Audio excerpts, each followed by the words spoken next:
क्यों श्री कृष्ण ने द्रौपदी को निवस्त्र होने से नहीं बचाया? द्रौपदी का चीरहरण कैसे हुआ?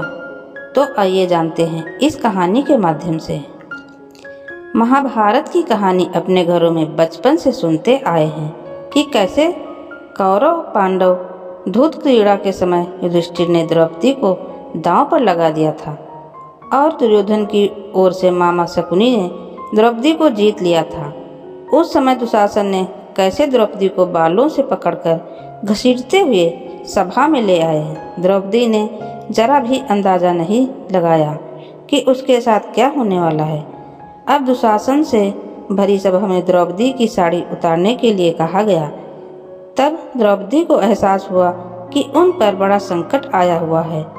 उस वक्त उन्होंने वहां बैठे भीष्म पितामह, द्रोणाचार्य और विदुर जैसे न्यायकर्ता और महान मूक दर्शक बनकर बैठे थे और पांडवों ने लज्जा से सर झुका लिया था। ये सब देखकर उन्होंने अपने सबसे प्रिय सखा भगवान श्री कृष्ण का नाम पुकारा।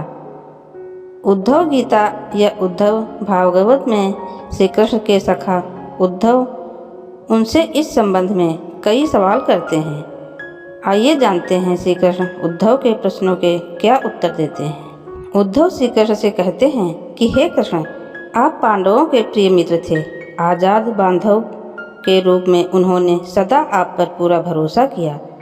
कृष्ण, आप महान ज्ञानी हैं, किंतु आपने सच्चे मित्र की जो परिभाषा दी है, क्या आपको नहीं लगता कि आपने उस परिभाषा के अनुसार कार्य नहीं किया? आपने धर्मराज युधिष्ठिर को धूत जुआ खेलने से क्यों नहीं रोका?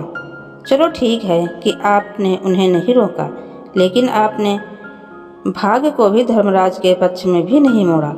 आप चाहते तो युधिष्ठिर जीत सकते थे। आप कम से कम उन्हें धन, राज्य और यहाँ तक कि खुद को हारने के बाद तो रोक सकते थे। उसके बाद जब उन्होंने अपने भाइयों को दांव पर लगाया, तब तो आप सभा कक्ष में पहुँच सकते थे। आपने वह भी नहीं किया।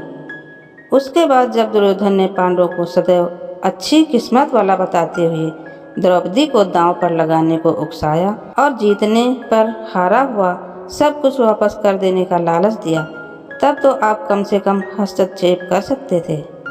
अपनी दिव्य शक्ति के द्वारा आप पासे धर्मराज के अनुकूल कर सकते थे।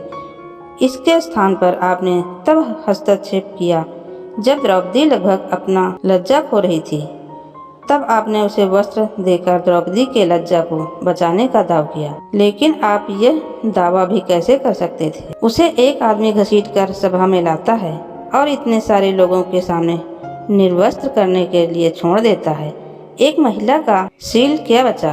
आपने क्या बचाया? अगर आपने संकट के समय में अपनों की सहायता नहीं की तो आपको आपात बांधव कैसे कहा जा सकता है?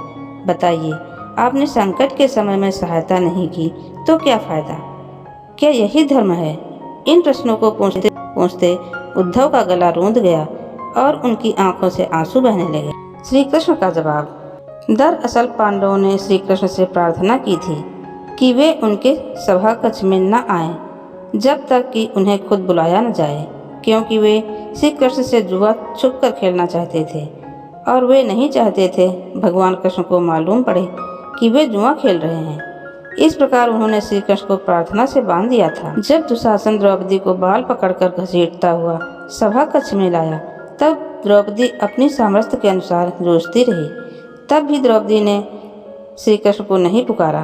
द्रौपदी की बुद्धि तब जागृत हुई जब दुशासन ने उसे निर्वस्त्र करना शुरू किया।